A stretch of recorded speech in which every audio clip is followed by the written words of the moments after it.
Look at that emotion.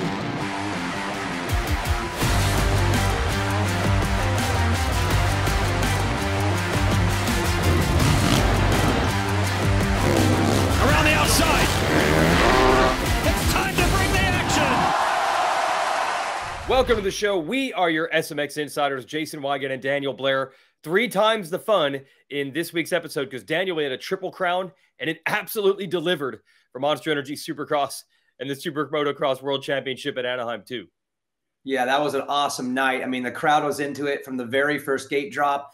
And the Triple Crown format, I love it because it is just straight racing. Every race matters. You don't lead into the big one. Everything matters. And I think that's why the excitement was there. And for me, it worked out perfectly because that final 450 race with 4 riders and a winner take all, we don't always get it that way. And on a track that was just crazy, crashing all over I mean, it just fit. It all tied together. And if you're wanting a Triple Crown to work perfectly, I think this was the one.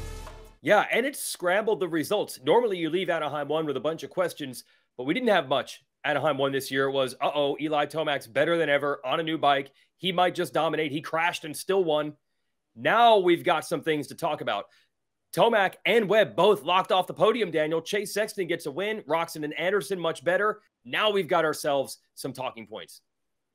If you were trying to manipulate like the perfect storyline to keep this thing juicy, what you would do is you would have Tomac and Webb off the podium, like you said. You'd have Tomac with this crazy get off. First off, I'm glad he's okay, which that was a terrible crash, but the fact that he's okay off the podium and then throw Sexton in there with the victory, he's the hype guy from the summer. Like if you were, creating this perfect storyline, it happened, and it was great for the title. Roczen looks better. Anderson looks like he's cleaning things up. So, yeah, if you look 30,000 feet out, it was a perfect night to set up the next round in Houston. So, yeah, kudos to Anaheim. It delivered. It's time for the big interview. I wish we could have just started the show with this because we now have the best analyst in the history of the Race Day Live show, joined by the great Justin Brayton.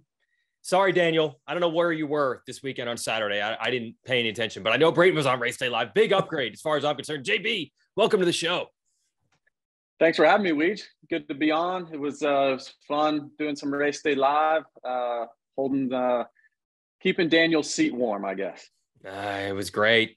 Bench racing with Villapoto, hanging out with Dan Hubbard. Okay, so the big story we got to talk about right here at the top is Chase Sexton finally get a win. I mean, you were buzzing even before last year with the riding style, the form, the talent of Sexton. Is this finally time? Because we've gotten to this point before, and it doesn't always last.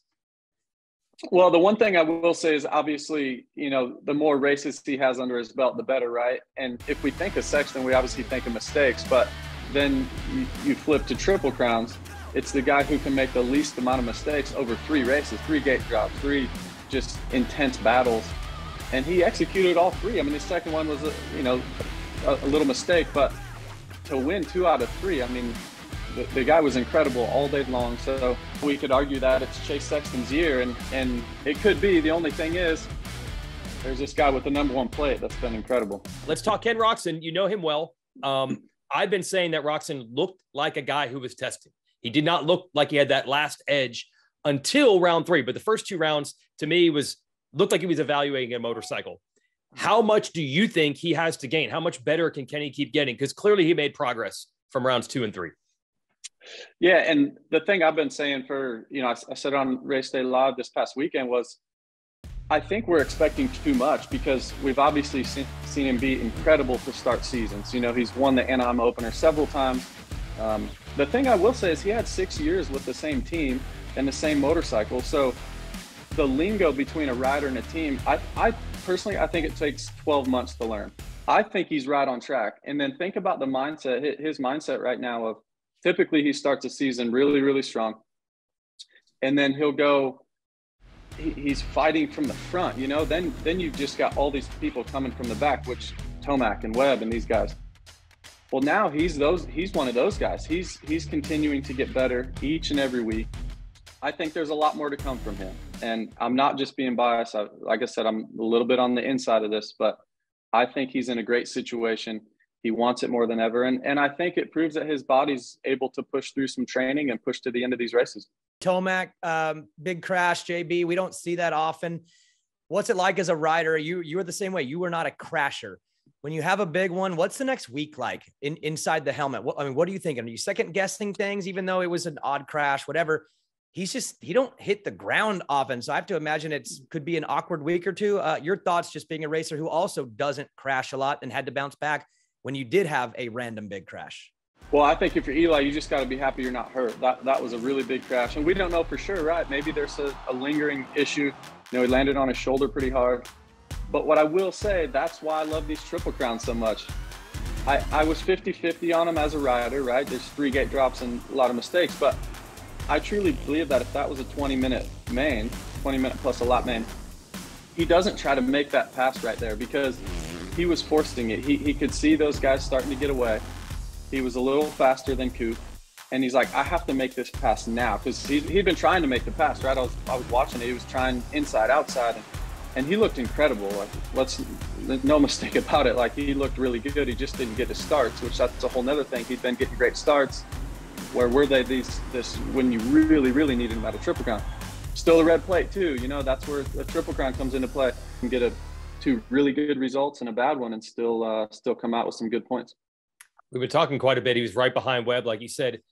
Webb has this Chad Reed-like ability, I've said, he's not riding dirty, but man, he's got to be frustrating to deal with. Kudos to Coop. We've said it time and time again, even in his championship years. He's never had the most speed. We talk about that all the time. He's not the guy that's typically going to go qualify fastest like a Sexton. And when you watch him, it's not like, this past weekend, Chase was so fast. When you watch him do a lap, you're like, wow, like that's incredible. Have we ever said that about Coop? Not really. I haven't anyways. But then you get to the last 10 minutes of a main or you get late in the night, it's like, then that's when you get the wow from Coop. I can't believe he's hanging in there. And I can't believe he reeled in Tomac or reeled in Roxon or reeled in Sexton. That last main was impressive by Coop. Coop just late in the race. I've never seen anyone in my life be as good as him late in those races. So, and I mentioned on Race Day Live, I said, watch Coop in the 3rd race tonight. Late, and sure enough, there he is. Just he was never giving up. He was still aggressive in the rhythm lanes, finding those low lines in the turn. So he's incredible. It really is. But that pure speed, that's just not Coop's thing. Yeah. We know you're an upgrade over Blair on the show, but Blair, I'll give you credit. What did you say right at the last lap of the main event? Cooper Webb just can't help himself. He can't help himself. Mm-hmm.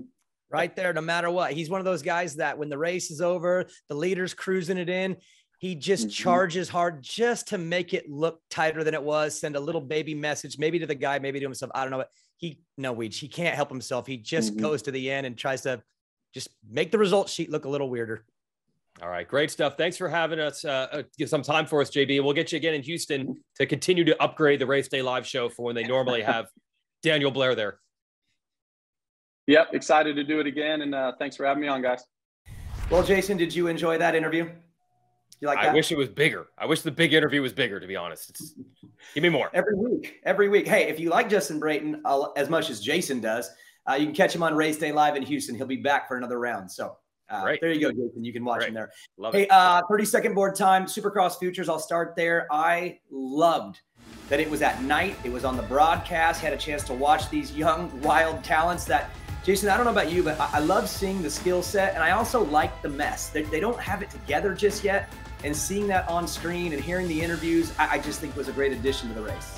Yeah, and I know the big story coming in was Hayden Deegan. He's probably the hottest prospect right now. It wasn't great for him. He ended up crashing.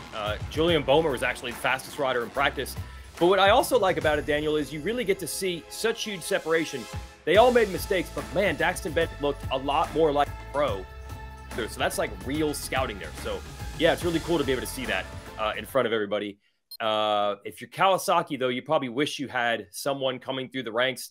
They lost Ryder DeFrancesco from Futures with an injury, and then they've lost everyone else. We already know Austin Forkner's out. Then Seth Hamaker gets hurt going in the East. Then Joe Shimoda, who normally is the most consistent guy, he gets hurt. We were down to one guy, Cameron McAdoo, and then we almost lost him, Daniel. Unbelievable for Kawasaki. I mean, what a week. It was like every time I refreshed my Instagram, it was another Kawasaki guy down and out. And it's a bummer for the team. It's a bummer for the individuals. But for us, too, it's East Coast Championships starting up. Hamaker, Shimoda, I think those guys those are title fight guys. They were going to be in this thing. But yeah, McAdoo, talk about just the toughest dude on the planet. I mean, how many times does he have to prove it? And yeah, at one point in the night, I'm thinking they're going to lose him too, and Kawasaki would have nobody in the 250 class. But luckily for Mitch Payton and Kawasaki and for Cameron McAdoo, he was okay. But did you see the photos? I didn't like what I saw, man. But it's becoming a thing with him where he has these big crashes. He gets beat up.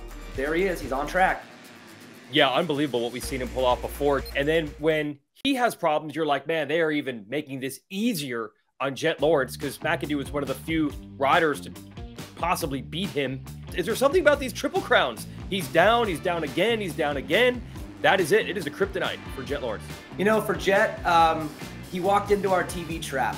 We came right out in the broadcast. We laid it all out for y'all. We said, look, this guy's bad in Triple Crowns. And I'm thinking in my head, okay, this is probably the night he gets it and figures it all out. He's been so good this year. And then he just has 2 terrible races and falls right into the trap. And yeah, can't get the Triple Crown figured out.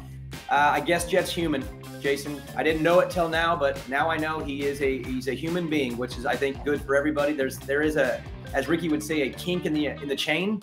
Jet's got a problem, everybody. He can't do the Triple Crowns. Eli Tomac can do Triple Crowns, but on this night, not as easy. The starts were weird.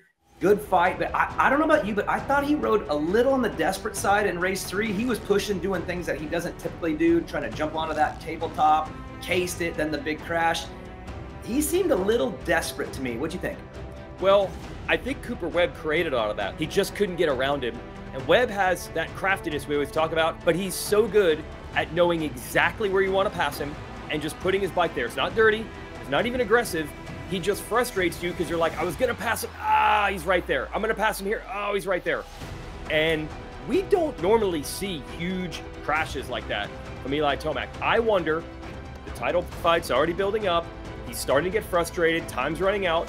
I wonder if Webb's frustration led to that crash for Tomac. Yeah, I think so. Ricky mentioned that in the post-race show. He thinks that Webb's the guy that can get in there and get in his head a little bit. And you're right. He's such a stubborn racer. And it looked to me like Eli was getting frustrated and took a gamble. And that's not typical. I mean, I can't think of the last time when he crashed. Maybe Monster Cup years ago. I remember him swapping out in a sweeper. But do you remember any crashes like that other than that one? I can't think of any off the top of my head. Well, he crashed away the 2015 Outdoor Motocross Championship, but that's 2015. And you're referencing a crash from 2017. That's a long time ago in racing terms. Well, he got lucky hitting that tough block, but we'll see how it affects him going forward. Definitely made this series look a little more wide open. And wide open it is as we get ready for 250 Supercross East. As we mentioned, we've already lost Joe Shimoda and Seth Hammaker with injury. So what are you thinking as we go into East? I hate to say this, but it's probably going to be more Lawrence Brothers hype, everybody. Yeah, but they deserve it. The way they ride, the way they act, the way they've grown into this fan base with their story. I mean, everyone loves the Lawrence Brothers for more than just what they do on the track. So it's Hunter's turn now, and he's going to be great. He won 4 races last year. I think Michael Mosman can definitely get in there and make things fun. I've been telling you guys for weeks, longer, months, Jordan Smith, if he stays healthy, can be the Christian Craig, the Colt Nichols, the Dylan Ferrandis 4-star Yamaha. They need the vet to go in there and do his job. He almost won the championship twice. So either I'm going to get completely blindsided and he's not going to be as relevant as I think, or Jason, I'm on to something, because I'm telling you, Jordan Smith at full strength on that bike, he's going to be interesting. I'll start at the floor. At the floor, he's interesting. At the ceiling, I think he could be great. Another stock on the rise is Ken Roczen. Pretty good at the first 2 rounds, but look, I was critical of it. You didn't see that last bit of Ken Roczen flash or speed or aggression. He literally looked like a guy that was testing a motorcycle during a race, which then he explained he was. Clearly they got it better, because I feel like that last bit of Ken Roczen was back. A huge battle trying to fend off Eli Tomac. He went to that next level in the second race, and he's on the podium now. We might have something with this Ken Roczen Suzuki deal for real. This sport is so confusing sometimes. Would you have predicted that Ken Roczen would come in a little bit quiet, race his way into contention, test his bike? It seems very Eli Tomac-like. And then you have Tomac just blowing everyone's doors off at the first 2 rounds, which is a Ken Roczen type thing. So it's like they swapped formulas or something. I don't know. But I'm all in on Kenny too, and it's mainly the attitude for me. And he seems locked in, and he's happy Kenny. We've talked about it from the very beginning. Happy Kenny's good Kenny. Super happy right now. Speaking of happy, you think Chase Sexton's happy right now to get that victory at round number 3 like he did last year? The difference is, Jason, he's showing the maturity. He's trying to show the maturity, but now he's got the win, and that crazy speed in qualifying was back.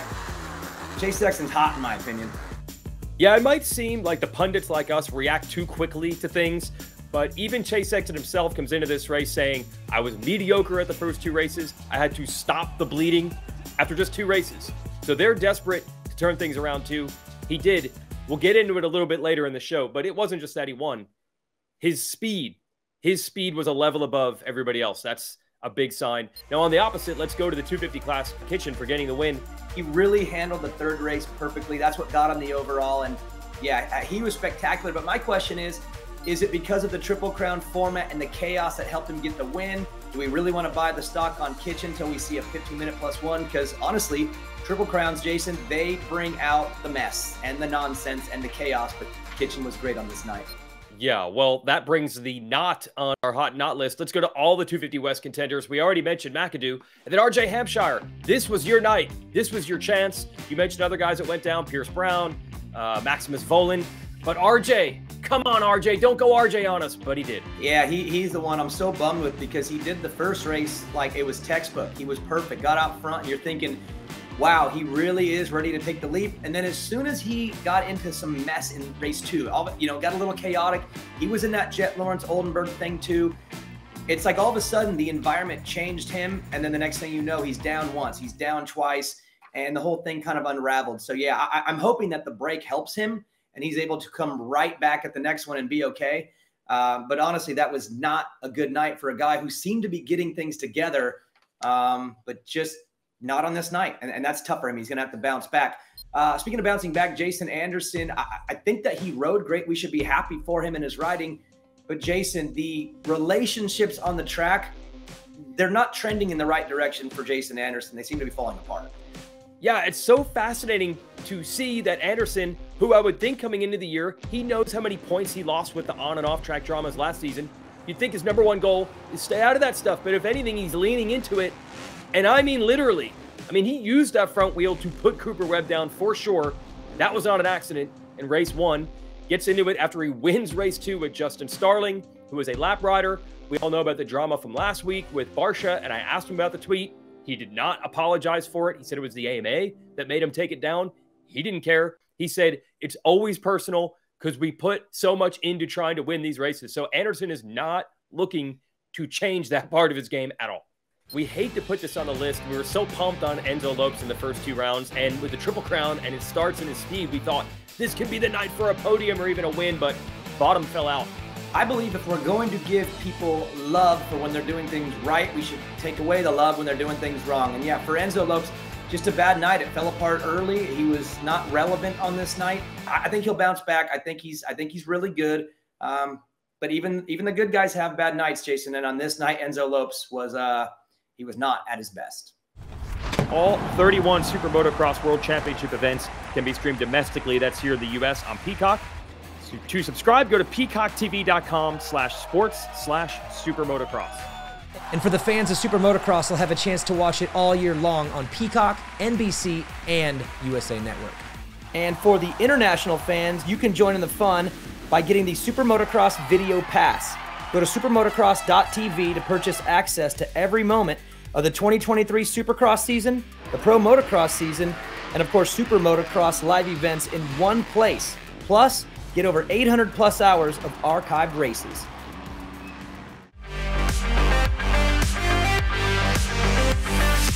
All right, time for Fowler's Facts. We're going to bring our stat man, Clinton Fowler, onto the show to make us all a little bit smarter. The obvious story at the top, second career win for Chase Sexton. So let's dig into the data. What did you see on Sexton? Sexton made a statement at Anaheim too in the Triple Crowns. No questions about it. An incredibly well-deserved win. He sits just 4 points out of the championship right now, which is pretty impressive when we're 3 rounds in. In the speed, incredible. He set 7 of the 10 fastest laps. Wow. In the entire event.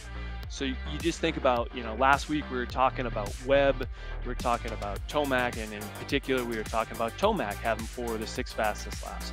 This week it was Sexton, and Sexton entirely. So no question he's got the speed.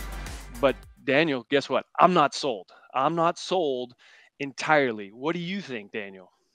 Well, I know why you're not sold, and I'm right there with you. And it's because it was a Triple Crown format, which is a 3-race format. The consistency across the board gets you the win. So the 2 1s helped him. But in race 2, I'm assuming that's where you're not sold, because he pulled a chase. He washed out. The start wasn't great. I don't know what the lap times are. I know you're going to tell us now.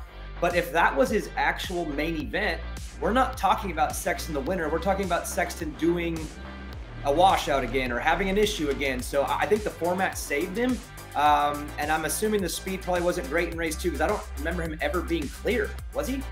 No, and you're spot on. That the exact same reason why I'm not sold, Daniel. That washout in the start was the thing that just gives me a little bit of pause. The speed wasn't there either. In the first race and in the second race, he had incredible laps. In the second one, he only had 1 lap that was in the top 10 fastest laps of the entire main event. So whereas you sit in the first race, he had 6 of the top 10 fastest. You look at the third race, he had 5 of the top 10 fastest. In both the third and first race, he had the 3 fastest laps of those mains. But in the second, he couldn't bring it. So when he didn't have the start and he had to come through the pack, he struggled. And so I'm just not sold quite yet. Daniel, okay, it looks like a bad night for Tomac, and normally he does well at Triple Crown. So we had no reason to think, well, this format doesn't favor him.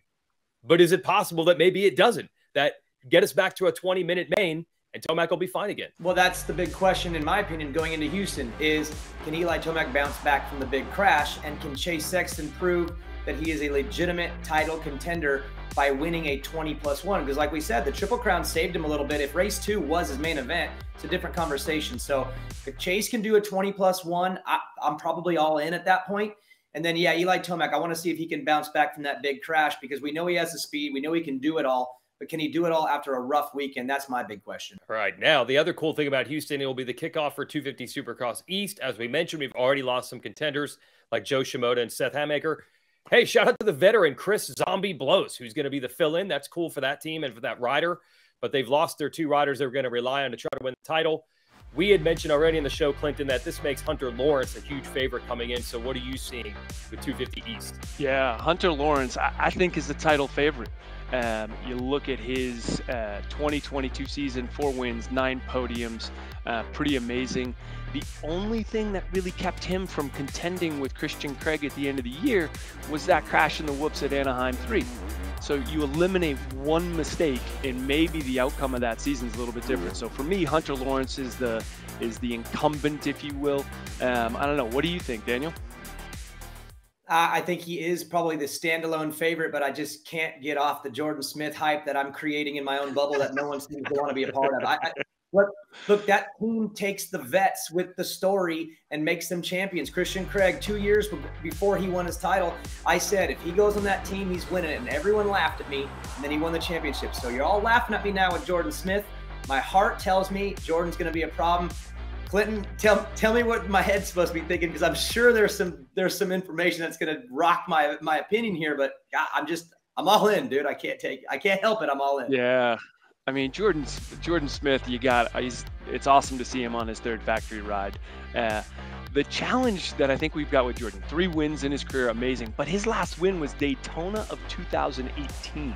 So it's been a while. And the biggest issue for him has been injuries. He's been injured every season since that season in 2018 where he finished 2nd to Zach Osborne in the championship. So we know he's got the talent. He's won. He's stood on the top of the podium. But for Jordan Smith, I think now is kind of I don't know if it's the last chance in the 250s, but this ride, the Star Racing ride, we've got to see him on the podiums multiple times. The takes are getting bolder from Daniel. Are we going to have a Smith versus Ricky Carmichael or Jeremy McGrath, GOAT King? Is that coming? If Jordan wins in Houston, just keep me off the show the next week. You will not want to hear my take. They wouldn't even need fireworks for the opening ceremonies the next week. It'll just be Daniel blowing up when we go to the next race in Tampa.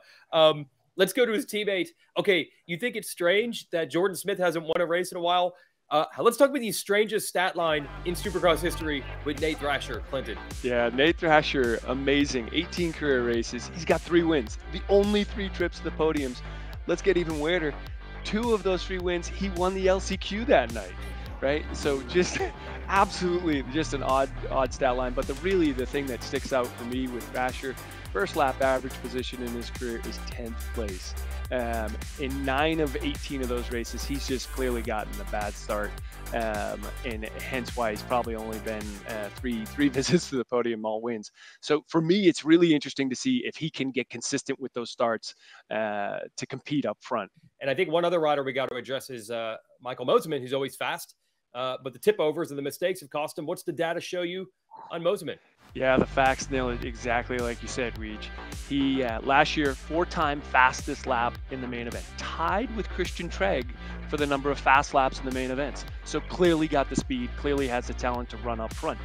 But 4 out of 10 races, he started outside of the top 10. His first lap average position is 8. Like, Daniel, you're not going to win if you're starting outside the top 10, no matter how fast you are, right? Especially when Hunter Lawrence is a really good starter too. So that's you got to always be aware of your competition's strengths. And if their strength is maybe one of your biggest weaknesses, and it happens to be the most important part of the race, yeah, he's gonna have to be better on starts because we know Hunter nails him. So let's find out how it unfurls in Houston. Clinton, looking forward to it, right? I am. I'll be in Houston. Looking forward to seeing you guys. All right, thanks. Okay, that's going to do it for our Anaheim 2 wrap-up. We're headed to Houston, and as mentioned, the first 250 East race of the year. You can watch coverage with Race Day Live on Peacock starting at 2:30 Eastern, and the night show starts at 8 Eastern again on Peacock. Race Day Live will be better because they'll have Brayton instead of you, Blair, but still, lots to look forward to. Houston. Yeah, Houston's great place for racing. We've had some good battles there. I think about the Cooper Webb, Marvin Muscan battle from years ago. So I like that there's that center part of the stadium that goes a little deeper, so those middle lanes are longer. Houston's awesome. And then also to note, as the season unravels and we learn more about SuperMotocross and how the format works, Eli Tomac, Chase Sexton now have automatically qualified to be participants in the playoff, as well as Levi Kitchen and Jet Lawrence. That's one of the perks of winning a race is you do get a shot regardless of what happens throughout the rest of the season. So they're all in it and a lot more racing to go before we get to those SuperMotocross World Championship playoffs. But we're just getting started, and Houston's going to be a good one. Yep, can't wait. We'll see you there. He's Daniel. I'm Jason. Thanks for watching SMX Insider.